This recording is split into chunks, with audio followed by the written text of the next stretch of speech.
ፍቅር እውነቱን አፈረጠችው። ዴቭና ዴቭ ፍቅረኛሞች እንደሆኑ ለእናቷ ስትነግራት በጣም ደነገጠች። ለልዬም በጣም ደህና ናት፣ አሁን ተሽሏታል። በሽታዋ ምን እንደው አልታወቀም። እውነቱን ፍቅር በመናገሯ በጣም ደስ ብሎኛል። ምክንያቱም ዴቭ መናገር በጣም ፈርቶ ስለነበረ እሷ ስለተናገረችለት እንደውም በጣም ደስ ብሎናል። እሷ ግን የጎዳቻቸው መስሏት ነበረ፣ ግን ጠቅማቸዋለች። ዴቭን በጣም ደነገጠ። ይሄ ነገር ይፈጠራል ብሎ ስላልጠበቀና ፍቅር ትናገራለች ብሎ ስላላወቀ ነበረ፣ ወይም ደግሞ ስላላሰበ በጣም ነበር የደነገጠው። ሰላም ሰላም፣ ውድ የተከበራችሁ የቻናሌ ተከታታዮች እንዴት ናችሁ? ከኔ ጋር ሁሉ ሰላም ነው። ሰላማችሁ ይብዛልኝ ባላችሁበት ውድ ቤተሰቦቼ። ለቻናል አዲስ ከሆናችሁ ሰብስክራይብ አድርጋችሁ ቤተሰቡ ነው። ነባሮች እንኳን በሰላም መጣችሁ ብያለሁ ውድ ቤተሰቦቼ። ዛሬም እንግዲህ በተለመደው ሰዓት የአደይ ድራማ ተለቀቀ ውዶቼ። አደይ በጣም ደንግጣለች። አደይም የደነገጠችበት ቤት ስትመጣ ከዴቭ ጋር ቤት ሲመጡ ለሊን አላገኟትም ነበረ። ሲደወልም ስልክ አይነሳም።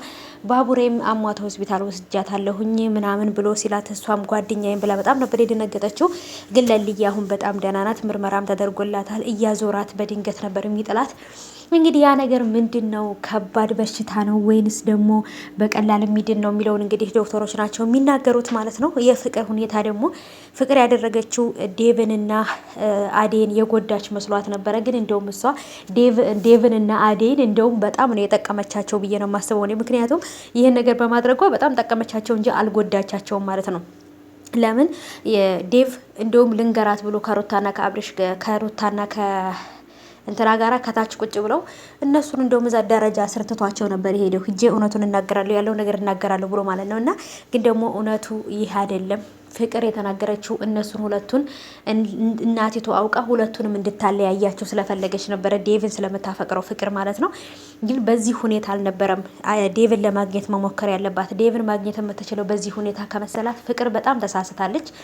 ግን መጨረሻዋ ምን ሊሆን እንደሚችልና ምን እንደሚፈጠር ነው ግራ የገባኝ ማለት ነው። እና አንዳንድ ጊዜ ዓለም ባለማወቅ ለእኛ ይጠቅማል ብለን ያሰብነው ወይም ሰውን እንጎዳለን ብለን ያሰብነው ነገር እኛ ሲጠቅመን ወይም እኛ ሲጎዳን እናየዋለን። እና የፍቅር ሁኔታም ይሄ ነው።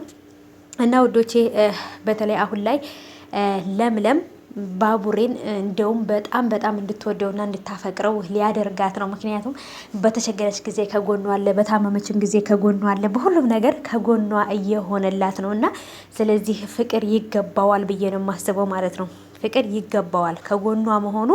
ብትወደው ብታፈቅረው ራሱ የሚገባው ሰው ነው። እንኳን አይደለም እሱን ይቅርና ኤላን እንኳን ራሱ ይሄንን ከሀዲ እንኳን አፍቅራው ነበር አይደል እንዴ? ስለዚህ እሱን ባቡሬን ብታፈቅረው ራሱ በጣም ደስ ይለኛል ማለት ነው እኔ ውዶቼ፣ ምክንያቱም መልካም ልጅ ስለሆነ። እና ብቻ ግን የዛሬው የአደይ ድራማ በተለይ ፍቅር ባደረገችው ነገር ትንሽ ተበሳጨቻለሁ። ለምን ፍቅር ይሄን ነገር ማድረግ አልነበረባትም። ገና ዴቭን አገኘዋለሁ ዴቭ ከኔ ጋር ይሆናል ብላ አስባ ይሄን ነገር ማድረግ አልነበረባትም። ፍቅርና ዴቭ ራሱ ውጭ ላይ ሆነው እያወሩ አደይ በመሀል ስትመጣ ሁለቱም ደንግጠው ነበር የቆሙት ማለት ነው። ለምን እዛ ቦታ ላይ ዴቭ ሊረዳት ነው የሞከረው ፍቅርም ማለት ነው። ምክንያቱም ፍቅርን ካልተረዳት ድንገት ራሷን ታጠፋለች ወይ የሆነ ነገር ታረጋለች ብሎ ስላሰበ ነው።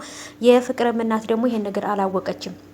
ፍቅር ዴቭን እንደምታፈቅረው አታውቅም ማለት ነው። የገዛ ልጇ በፍቅር ሁኔታ ነው እንጂ በሌላ ነገር አይደለም እንደዚህ እየሆነች ያለችው። እና ስለወደደችው ስላፈቀረችው ነው እንደዚህ እየሆነች ያለችው። ግን ፍቅርና ምንም ነገር የምንፈልገው ነገር ለማግኘት በጉልበትና ሰዎችን ጎድተን መሆን የለበትም ብዬ አስባለሁ። አደይ አሁን ላይ ምን ማድረግ እንዳለባት ግራ ገብቷታል። ዴቭም ደግሞ ከዳይመንድ ጋር ተስማምቶ የአደይን እናት ሰርፕራይዝ እናደርጋታለን፣ እሷ ሳታቅ አደይ ሳታቅ የአደይን እናት ሰርፕራይዝ አድርገናት ሁሉ ነገርን አስተካክለን ሰርፕራይዝ እናደርጋቸዋለን እያለ ነው። ይሄ ነገሩ ጥሩ ነገር ማሰቡ በጣም ጥሩ ነው። ግን ደግሞ ከባዱ ነገር የፍቅር እናት ወይንም ደግሞ የዴቭ እንግዲህ የእናቱ ጓደኛ ናት። ስለዚህ ይሄን ነገር ትቀበለዋለች የሚለውን ነገር ነው እያሳሰበኝ ያለው። በጣም ደንግጣ ነበር። አደይ በጣም ምርጥ ሴት እንደሆነች፣ ጥሩ ጸባይ ያላት፣ ጥሩ ፍቅር ጥሩ ቆንጅና ያላት፣ ምንም አይነት ሁሉ ነገር ኑሮ የሚገባት አይነት ሴት ናት ብላ ታስባለች። ግን ደግሞ የቤት ሰራተኛ ስለሆነች ለዴቭ አትገባውም ብላ ታስባለች። ምን የሚፈጠር ይመስላችኋል? በጣም ነው የደነገጥኩት።